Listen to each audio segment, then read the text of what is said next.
Hi, I'm Sarah Stokes. And I'm Chris HERZOG with Stokes HERZOG Marketing and Consulting. Today, we're talking about a marketing vehicle that is getting new life. So it is direct mail. And a lot of us remember when we thought digital advertising would completely eclipse any other type of advertising. And now we're seeing a resurgence of direct mail really working, being effective. Absolutely, especially in the last couple of months with all the COVID stuff going on.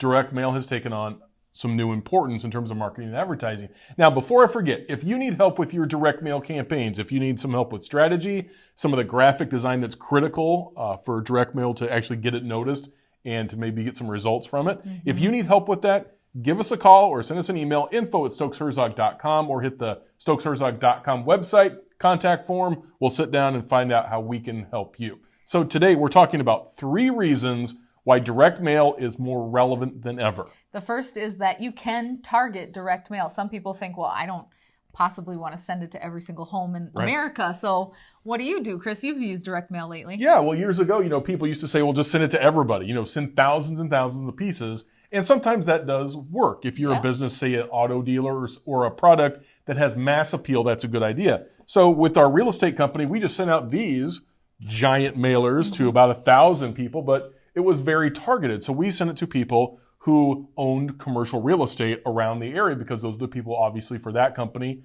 those are the people we want to reach. Yeah. But you can do that for virtually any business or any product or service type. People who own copying machines, you can find those people and send them direct mail. You can buy lists of people. Say I want to sell, nursing homes to people who are maybe 50 years plus, the decision makers for seniors. You can get a list and they will tell you exactly who that is in your area, and you can send them direct mail. So a lot of people used to think it was blanket direct mail pieces, which still happens. Yeah, you can do zip code. Zip codes, you can get it down to streets. You can get down to neighborhoods, but based on demographics, age, gender, income. You can do all sorts of targeting through the U.S. Postal Service through their direct mail. So it can be very targeted. And now there is, some potential for negative feedback with direct mail. We've experienced this with different direct mail campaigns in the past where, let's say you choose a zip code or a 50 plus demographic. Well, they may feel like, why am I getting this? They don't understand necessarily that, I can't weed out the one person who doesn't want to receive this particular piece of junk mail or direct mail. Or they consider it, you might have people who are like, look, I save a tree, right? So just be prepared for that, but hopefully your ROI outweighs that. And luckily, most of the direct mail pieces now being printed are printed on recycled paper. So it is a little more environmentally friendly than it used to be years ago. And the number 2 reason direct mail is still a very viable option for you is that not everybody's doing it. So I don't know about you, but our mailbox gets quieter and quieter over the years, right? And of course, if there are things we don't want to receive, we tell that company and say, you know what, you can save your dollars. But when we went into safer at home orders, it was like, wow, mail really became like the deal of the day, right? You were like, yay, let's get the mail. And I noticed all of our neighbors too. The mailman was popular. What else do you have to do? I mean, you're looking forward to anything that's going to be new. At least the mail coming is an option. It might be something new. And years ago, people used to think, direct mail was something that so many people were doing. And a lot of people were because there were only so many options for marketing. But when social media came along and internet digital advertising, a lot of the so-called experts said you should never do any direct mail ever again because nobody's going to read it. And the sad fact is that the number dwindled. But as we see in marketing and advertising, when things dwindle, sometimes it's advantageous to go to things that maybe not everybody is doing. So you can make a bigger impact. Yeah, you're going to have people who don't like direct mail, don't want to see junk mail in the mailbox, and that's fine. We understand that. But the fact is that when people respond to direct mail, more likely than not, the ones who do respond, now while the rates may be a little lower than other media, when people do respond to direct mail, they're much more down the buying funnel than they will be on different other mediums like social media.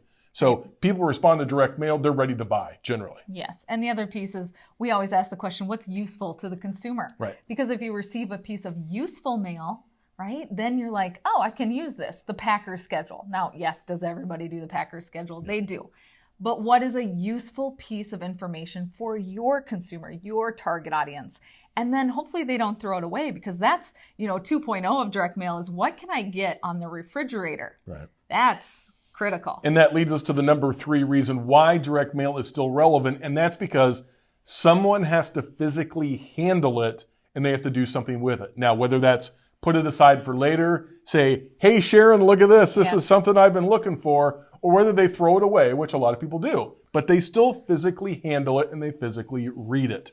They might not read both sides, but more than likely they'll read the name of your company and your service, and it'll at least be planted. So that's the reason why a lot of direct mail you'll see will be multiple direct mail over a certain time period as a strategy to get that name recognition. Right. And like if I were the political advisor to all the campaigns out there, I'd say pick something besides blue and red, right? You know, not that you aren't patriotic for the red, white, and blue, but guess what? Around election time, what's the coloring of every single piece of mail? What does it look like? Stand out. Red, white, and blue. You saw Chris's. It's not necessarily our Stokes HERZOG colors. It's like this orange. It's orange, right? Because it's kind of like jogs your memory and says, this is not political advertising. Which, if you're a politician, I would say that you definitely should hire us for all your direct mail, because we'll do a great job in getting your name out there. And the more pieces, the better. So we'll have to redesign those a lot. So that's shameless plug for our graphic design team, but you know. For sure. But he chose orange for a reason, because you don't want it to just look like every other thing, so that consumer's brain is like, oh, I know what this is already, right? You want to pique their curiosity. So if your curiosity is piqued about how direct mail or any other wonderful marketing and advertising efforts would help your company, we can help. And we are great at what we do. Toot, toot that horn, right? But we have a team of dedicated professionals who have many, many solutions for your business, and we're ready to help.